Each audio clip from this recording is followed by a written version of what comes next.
Good morning, students. Now we are back for our science class.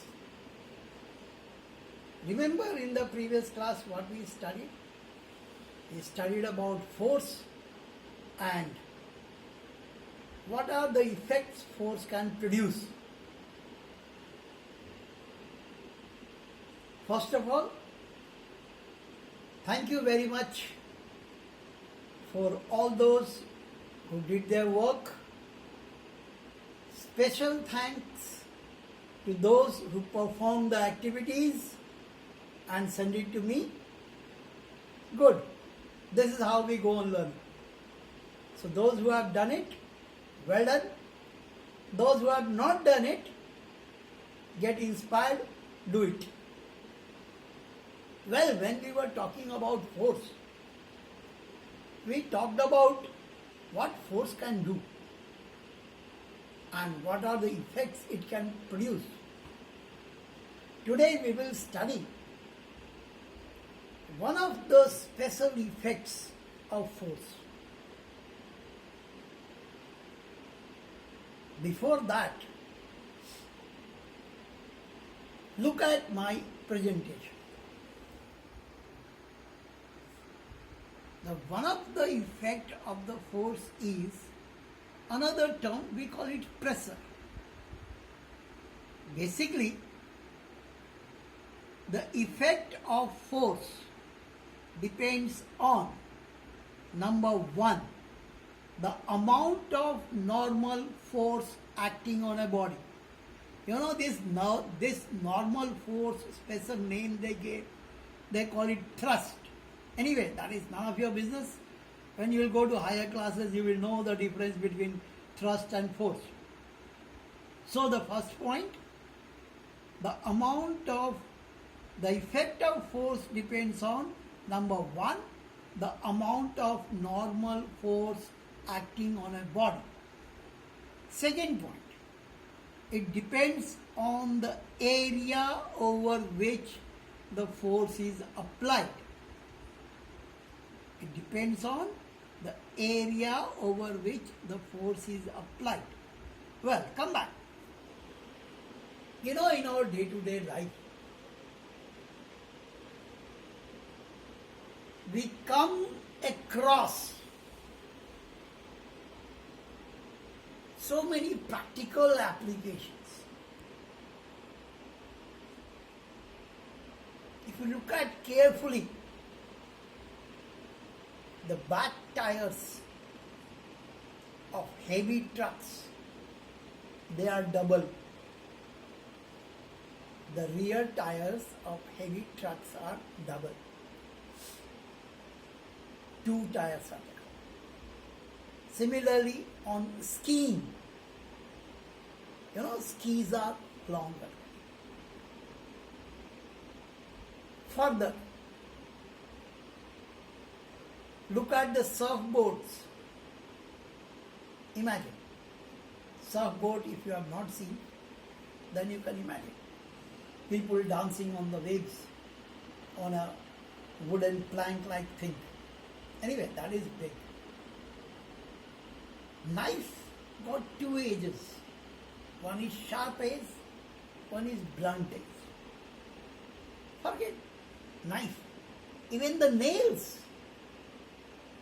Nails have a very pointed nib and a flat head. Even your thumbprints, just see, they got pointed nib and flat head. Apart from all this, look at your school bag. The carry belt which you hang from your shoulders is thicker. The strip of the bag which you carry are thicker at your shoulder size. Why all these things are happening? Can we find out some physics behind it? And one more thing, you can, if you go on thinking, you can add few more. tanks in a Republic Day parade, how tanks move. Anyway, all these things have very interesting relation of force and area. And that relation of force and area got a new term. What is that new term called? That new term is called pressure. Pressure is a very common word. Is it? Yeah. But in physics, pressure got well defined meaning. And that meaning is, pressure is defined as force acting per unit area. Force acting per unit area is pressure. You know, in the beginning I said the effect of force depends on two things. Number one, the force itself, the normal force, and the area. So the combined effect, force acting per unit area, scientists defined it as one new term. They call it pressure. Clear? So pressure is a physical quantity which relates force and area. Now suppose you have to walk on snow. Can you walk easily? No. But with the ski you can walk. What is happening? The area of your leg and the area by which you are standing on the ski got bigger area. So when the area is bigger, the same force will give you less effect, less pressure. So you will not sink in the snow. Similarly on surfboards, area big, pressure less for the same force. And you know, nature also has a beautiful explanation for that. You might have walked on desert. When you walk on sand, you know, you find it difficult to walk. And think of one animal which is called sheep of the desert, and why and how it walks. Of course, the camel, look at the leg of camel, or even that boot of camel. It is bigger in area as compared to the total leg of camel. So, if area increases, the pressure decreases. And camel can walk. I gave you example of truck, the rear sides. Now you can think why the rear wheels are double. Because the rear side area is increased, so the pressure on the truck is less. Knife, sharp edge. The sharper edge of the knife has less area. So for the same force, the pressure increases, and that's why you can easily cut vegetables with the knife. And if it becomes blunt, you can't cut it as conveniently as you can cut it with a sharp knife. even at your thumb pins. Top got bigger area than the nib. So when you apply force on the top of it by your thumb, the smallest area of the nib increases the effect, and you can easily put your thumb pin inside the paperboard.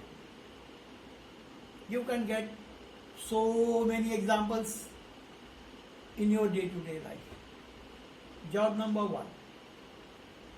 I gave you some examples. You will find out as many you can find out. Well, when you look at the effect of force and area, then you got pressure. Force acting per unit area is pressure. So what can be the mathematical formula? Try to look at my presentation. Look at my presentation.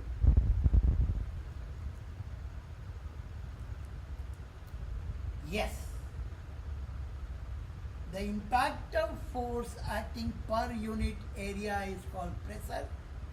So, pressure is force upon area. Got it? Pressure is mathematically force upon area. Come back.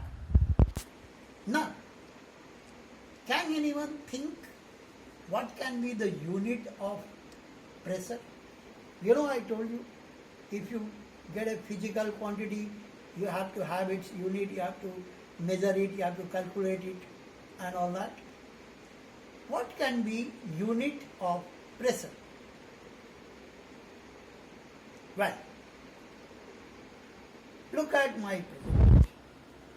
The SI unit of pressure will be Newton per square meter or Newton upon meter square. Why this? Because we know unit of force is Newton and unit of area is meter square. So, the unit of pressure will be Newton per meter square. Okay? Come on. Now, they also give a special name to honor a great scientist. Now, it will be your job to find out what is that special name. What is Newton per meter square is called.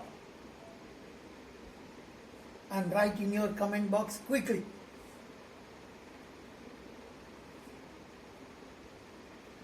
Anyway, we proceed.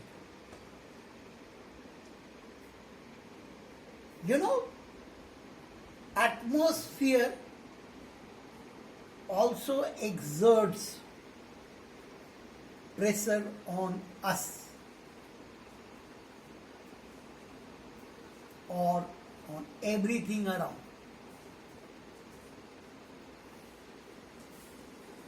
The force exerted by the atmosphere per unit area is called atmospheric pressure. That's going to be your more detailed topic. Look at my presentation. The force exerted by atmosphere per unit area is called atmospheric pressure. You might have heard about this word. And the atmospheric pressure at the sea level is called normal pressure or the standard pressure. Come back.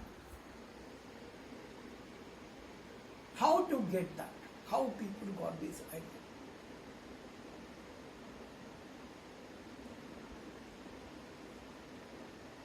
Can you give me something, some reason behind it? when we go on the mountains, high mountains, your nib pen nowadays, so you are not using.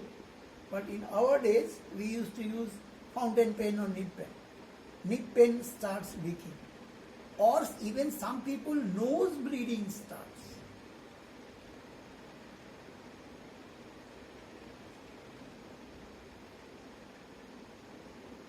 Think. And why people designed your,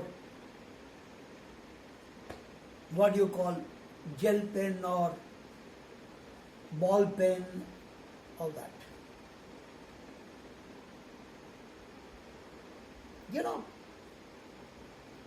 In the world around which you are living, we are living under the sea of gases. And all this sea of gases there around, above you, they exert force, and that force acting per unit area is the pressure. We call it atmospheric pressure. If there is no atmospheric pressure, then our life will be difficult. Suppose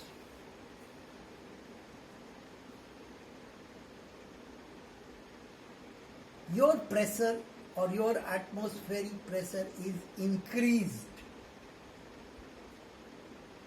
you will feel suffocated. We'll go back to the case of people going on high altitudes or high mountains. The atmospheric pressure is measured from standard level, that is sea level. Now you are going 4,000 feet above the sea. There the atmospheric pressure is less. But your body has maintained the normal atmospheric pressure. So what will happen? Heart will pump the blood and your body pressure will remain same. But the atmospheric pressure will decrease. So what will happen? From high pressure from your body, the blood will start coming out from your nose. Similarly, when you are using a fountain pen, the fountain pen is maintained at a certain pressure, normal day-to-day life.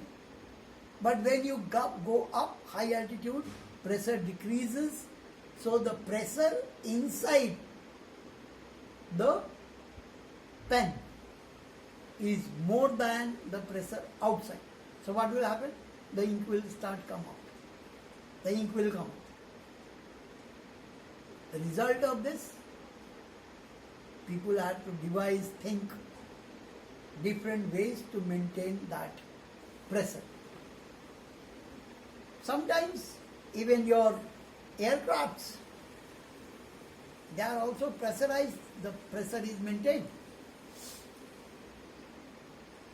So we learned in our discussion about atmospheric pressure. Okay? Can anyone tell me how do we measure atmospheric pressure? Number one, which instrument we use? Come on, think up. General knowledge. Well, if you cannot think, find out. Exploration work. Which instrument we use to measure atmospheric pressure? Then the normal question comes, why should we measure atmospheric pressure?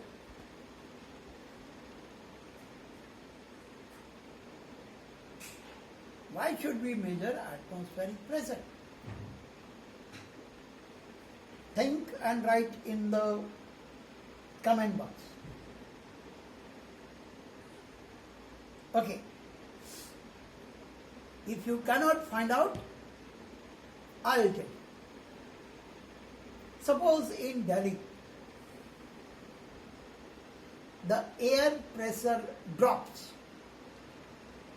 What will happen? Or first of all, why the air pressure will drop? You know, during summers we are pretty hot, and hot air rises up. So the atmospheric pressure in Delhi is dropping. What will happen? To maintain that atmospheric pressure, air from all other parts of around Delhi will try to rush to Delhi. And what do you get? What do you get? Storm. And if you are not able to measure that atmospheric pressure drop, then you will not be prepared. You know, there is one department, we call it Department of Meteorology, meteorological departments. What they do? They go on finding the temperature, pressure, humidity, and blah blah blah. Pressure is very important. Atmospheric pressure, atmospheric pressure is very important ingredient for your weather. Even weather forecast, they know chances of hailstorm. All this comes from by measuring the pressure. Now, your job. I will be sending you questions, and once again big thank you for those who are doing the work. I will be sending the questions, and I want question to be answered properly. Some people are very nicely answering, and I am keeping a record of it. Because whatever WhatsApp answer comes, I see it. And generally I write good or send thumbs up. Hope you are enjoying online classes. Hope you are staying home, learning new things. Hope you are healthy and remain healthy. Do some exercise and all that. Tomorrow I'll come out with